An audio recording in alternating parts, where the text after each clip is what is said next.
arcabouço analítico construído até aqui, a partir do modelo ADDXX do Krugman e de seus coautores, lembrando que este modelo é uma versão simplificada da análise da gestão macroeconômica em economias abertas, cuja origem está a partir do desenho da síntese neoclássica, do Samuelson, do Hicks e de vários outros autores, e mais especificamente do modelo Mundell-Fleming. Este modelo, um dos autores, o Robert Mundell, ganhador de Prêmio Nobel de Economia, e o Fleming era o seu chefe no FMI, à época em que essas pesquisas estavam sendo desenvolvidas, se transformou na forma de expressão mais divulgada dos dilemas de gestão macroeconômica, com câmbio fixo, flutuante, no contexto de economias que estão com distintos graus de abertura financeira, desde da ausência de mobilidade de capitais até a livre mobilidade de capitais. Então nós estamos trabalhando aqui esta versão mais simplificada do Krugman e seus coautores, mas ela é suficientemente didática para lançar luzes sobre os elementos fundamentais dessa análise. Vamos também retomar um pouquinho ao término disso com a questão do ISLM, BP, que é a forma em que os manuais de macroeconomia usualmente tratam do tema. Vamos ver primeiro quais são os objetivos de gestão macroeconômica em economias abertas e os potenciais conflitos surgidos destes objetivos, por vezes contraditórios. A forma como Krugman e seus coautores buscaram analisar a questão da gestão macroeconômica em distintos regimes cambiais é indo um pouco para a história, fazer esse jogo entre os elementos históricos e os elementos analíticos, porque isso não é uma discussão teórica estrito sensu. Nós temos os casos concretos de gestão macroeconômica em economias com câmbio fixo, com câmbio flutuante, com alta mobilidade de capital, com baixa mobilidade de capital. Então, essas discussões estão no capítulo do manual do Krugman e de seus colegas, do Obstfeld e do Militz, na última edição, exatamente ao discutir a evolução do sistema monetário financeiro internacional entre a década de 1870 e o começo dos anos 1970, que é um período aí de um século marcado, nos seus dois extremos, por dois regimes de câmbio fixo e no entreguerras por um período de instabilidade, de volatilidade das taxas de câmbio. Os dilemas de gestão econômica vão se explicitando. Então a ideia é olhar a evolução desse sistema monetário internacional, que vai ser objeto do nosso ponto 6, particularmente dos itens 6.1 a 6.3 do nosso programa, e avaliar os elementos de interdependência dos arranjos monetários e cambiais em cada momento histórico. Economias abertas possuem dois equilíbrios. Um equilíbrio interno é aquele no qual a economia está utilizando plenamente os seus recursos, sem pressões inflacionárias ou deflacionárias. Então, todo gestor macroeconômico deseja atingir isso. Pleno emprego, mesmo sabendo que o pleno emprego não significa todas as pessoas trabalhando, há sempre ali um nível de desemprego, entre aspas, compatível com essa situação de pleno emprego por N razões, e a ausência de movimentos descontrolados de preços. Quando nós falamos preços estáveis, não significa dizer inflação zero. Eu posso ter a ideia de estabilidade de preços com uma inflação considerada tolerável. O que é uma inflação tolerável? Isso muda em cada momento do tempo, mas é alguma coisa entre 2% e 4% no mundo contemporâneo, entre as economias avançadas e emergentes.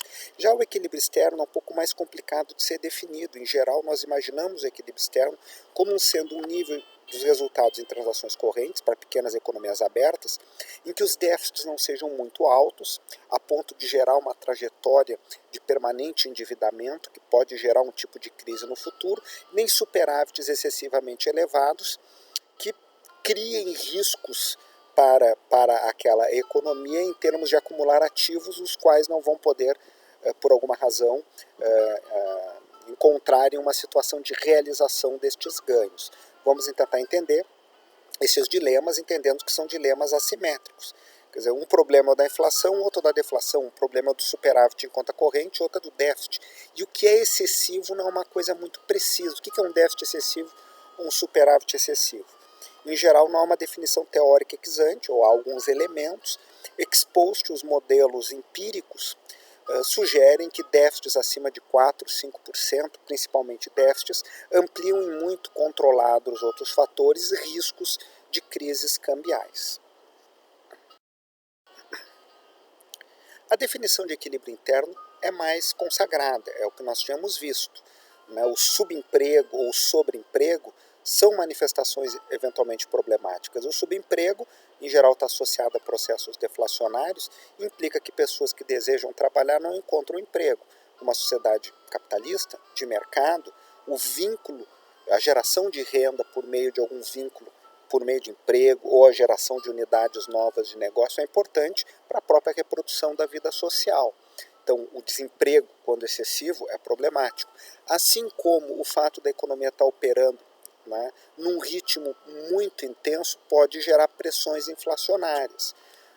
Isso, de novo, também é fácil, digamos, de falar num nível elevado de abstração, mas qual é o nível de desemprego compatível com essa ideia de pleno emprego? O que seria um desemprego baixo demais ou um sobreemprego? Normalmente nós vamos olhar isso indiretamente. Se há ou não há pressões inflacionárias significativas, é um sinal de sobreemprego. Subemprego já é talvez um pouco mais visível, quando claramente há uma ociosidade excessiva em termos de nível de ocupação da atividade, para além de parâmetros históricos médios, ou além da ideia de um desemprego friccional que seria normal dentro de uma economia. Então, o uso dos instrumentos de gestão macroeconômica, da política monetária e fiscal para tentar garantir, ao mesmo tempo, o máximo de utilização da capacidade produtiva da economia, dos seus recursos humanos e da sua capacidade instalada de produção, e, por outro lado, evitar uma aceleração no nível da elevação do nível absoluto de preços.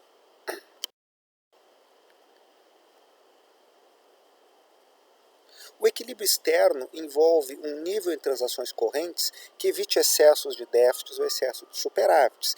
Isso depende muito do perfil da economia. Eu posso ter economias, por exemplo, ultra especializadas na produção e exportação de algumas poucas commodities agrícolas que têm enorme volatilidade. Eu sou uma economia exportadora de petróleo, exportadora de cobre, ou de minérios, ou de alimentos, e nós sabemos que esses preços flutuam muito ao longo do tempo, ciclos de alta e de baixa de preços de recursos naturais.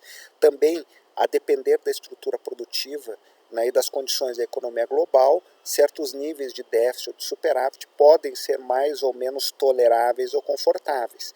Países emissores de moedas conversíveis internacionalmente, lembrando lá a discussão de autonomia e a discussão de influência do Cohen, os países emissores de moedas conversíveis internacionalmente, particularmente Estados Unidos, podem conviver com déficits em conta corrente muito maiores do que outras economias que não têm moedas conversíveis internacionalmente.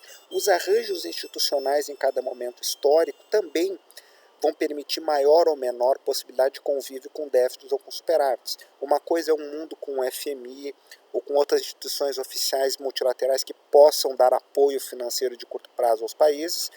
Pós-Segunda Guerra Mundial, essa é uma realidade. Outra é a realidade pré-Segunda Guerra Mundial, em que isso não existia, em que os governos sofriam pressões dos seus credores, em geral credores privados.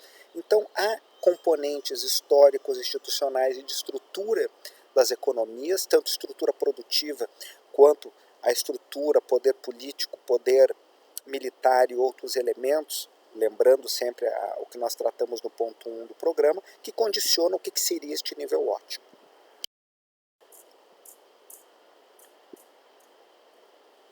Déficits excessivos são problemáticos em conta corrente porque implicam no quê? Primeiro, pode ser um sinal de uma gestão macroeconômica que faz com que a economia gaste mais do que tenha de recursos. Voltamos ao ponto 2 da nossa disciplina. É uma das formas de interpretar o déficit em conta corrente. Eu posso ter um desequilíbrio por políticas fiscais muito fortes num determinado momento, que por sua vez vão fazer com que o volume de gastos exceda a renda nacional daquela economia. Então o déficit é uma manifestação, é uma espécie de febre que a economia está experimentando. Por outro lado, na existência dessa febre e deste excesso, eu preciso financiar o déficit em conta corrente vendendo mais ativos e, portanto, constituindo passivos do que o contrário. E minha posição internacional de investimento vai se deteriorando. E quanto mais se deteriora a posição internacional de investimento, maior é a minha dependência para financiamento externo.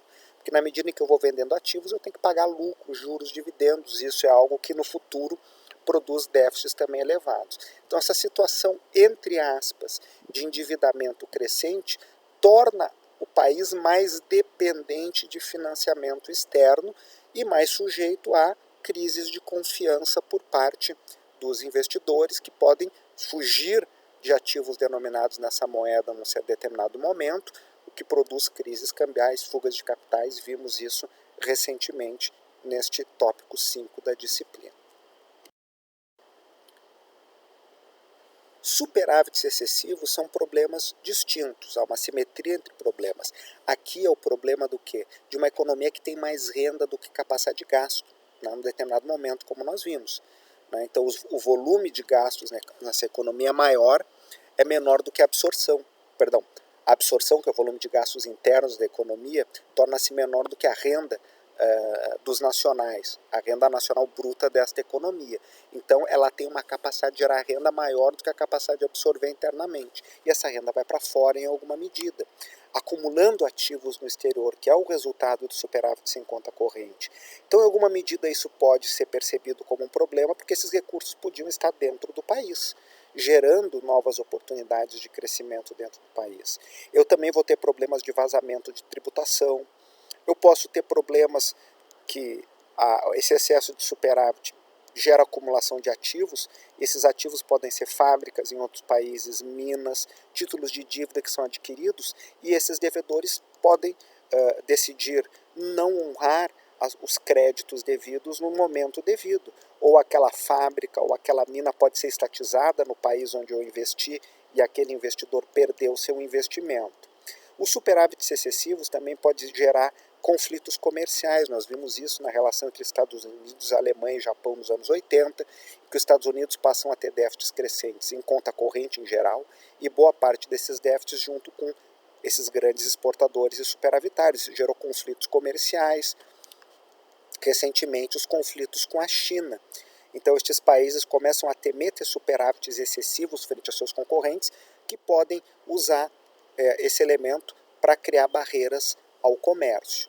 Quando o país que se sente prejudicado é poderoso como Estados Unidos, esses inconvenientes políticos tornam-se ainda mais agudos. Ainda do ponto de vista dos países superavitários, os seus gestores podem optar por manter esses recursos excedentes dentro do país, esse excesso de poupança, por gerar empregos internamente, gerar tributos internamente, e na medida em que o capital está saindo, por vezes esse capital sai na forma de investimento direto, e a tecnologia desses países está indo para fora também, e eu estou, em alguma medida, equipando o meu concorrente.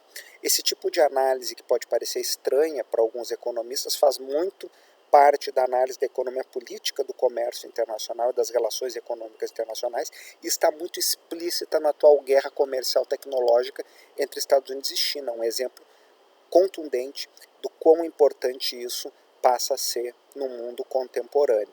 Então a ideia de livre comércio, por vezes, esbarra no comércio estratégico, onde o domínio das tecnologias, inclusive para questões de segurança nacional, é algo que tem que ser considerado também. Talvez uma das formas mais consagradas de analisar os dilemas de gestão econômica em economias abertas, e que nós havíamos lá lembrado no item 4 do programa, é o trilema de política econômica do Mandel.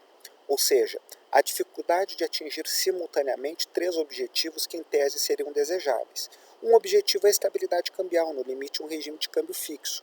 Outro objetivo é manter a autonomia da política monetária para fins domésticos, colocar minha taxa de juros aonde eu desejo, quer seja para evitar uma pressão inflacionária, preciso elevar minha taxa de juros além da internacional, ajustada pelo risco, ou eu quero estimular o nível de atividade se eu estou abaixo do pleno emprego, portanto reduzindo a minha taxa de juros aquém da internacional, ajustada pelo risco. E manter a livre mobilidade de capitais. Por que é difícil manter esses três objetivos simultaneamente? Vamos a um exemplo. Vou imaginar que eu estou no padrão ouro. Eu quero ter câmbio fixo e livre mobilidade de capitais. Se eu estou nesse mundo, nos termos dos modelos que nós vimos até aqui, não tem como colocar minha taxa de juros acima ou abaixo de R estrela. Se eu colocar acima ou abaixo de R estrela, acima eu vou absorver excesso de capitais que vão entrar para a minha economia, e isso gera uma tendência de valorização da minha moeda. Se eu colocar abaixo, eu vou ter uma fuga de capitais, ainda mais se eu for uma pequena economia aberta, que inviabiliza manter o meu câmbio fixo. Então, para manter livre mobilidade de capitais e o câmbio fixo, eu abro mão da autonomia da política monetária. Se eu quiser preservar a autonomia da política monetária e a estabilidade cambial, eu vou ter que abrir mão da livre mobilidade de capitais. Aí eu estou no regime Bretton Woods. Agora, se eu quiser manter a autonomia da política monetária e livre mobilidade de capitais, eu tenho que abrir mão do câmbio fixo. Aí eu estou no mundo dos países avançados depois de Bretton Woods, depois de 73.